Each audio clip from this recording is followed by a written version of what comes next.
ఈరోజు మనము మన దేశంలో ఇంత భద్రంగా ఉంటున్నామంటే కేవలం ఈ వీర జవానుల యొక్క ఆత్మ అర్పణ, లేకపోతే దేశం కోసం చేసిన పోరాటం. అనుక్షణం మన వీర జవానులు ఇటువంటి ఎంతో గొప్ప మంది మహానుభావులు మన దేశం కోసం అనుక్షణం పోరాడుతూ ఉండడం వల్లే 2025లో ఉన్నాం. ఈ రోజుకు మన దేశానికి చుట్టుపక్కల శత్రువులే తప్ప మిత్రులు ఎవరు లేరు. మిత్రులు కూడా శత్రువులుగా మారుతున్నటువంటి పరిస్థితి.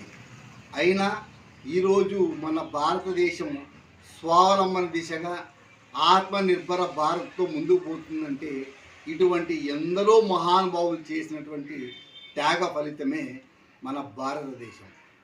కాబట్టి ఇటువంటి గొప్ప వీరులు ఒక ఉరి, ఒక పుల్వామా, కార్గిల్ తర్వాత సర్జికల్ స్ట్రైక్ పేరుతోటి ఉరిలో పుల్వామాలో ఏం జరిగిందో తెలుసు.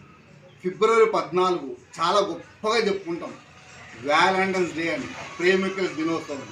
నిజంగా అది ప్రేమికుల దినోత్సవమే. ఎందుకంటే ఇటువంటి పుల్వామాలో వీరి తర్వాత వచ్చినటువంటి వీర సైనికులు దేశం కోసం ప్రాణాలు అర్పించినటువంటి రోజు ఫిబ్రవరి 14 పుల్వామాలో. అది ఎంతమంది తెలుసు? వ్యాలంటైన్స్ డే అంటాం, కాదు. పుల్వామా అంటే ఫిబ్రవరి 14 అంటే నాట్ వ్యాలంటైన్స్ డే.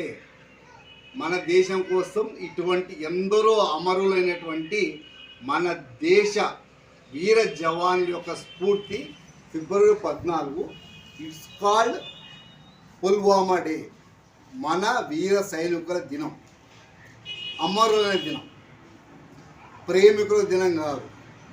ప్రేమికుల దినం అంటే మనము ప్రేమికులు చచ్చిపోయిన రోజు. కానీ ఇదే పుల్వామాలో, ఉరిలో, అంతకుముందు కార్గిల్లో మన వాళ్ళు మన దేశం కోసం, మన కోసం చేసిన రోజు ఫిబ్రవరి 14 పుల్వామా పైన జరిగిన దాడి. కాబట్టి ఇది ప్రేమికుల దినోత్సవం కాదు. పుల్వామా పైన, ఉరి పైన మన వాళ్ళు మన దేశం కోసం ప్రాణాలు అర్పించిన రోజు. గుర్తుపెట్టుకోండి దయచేసి.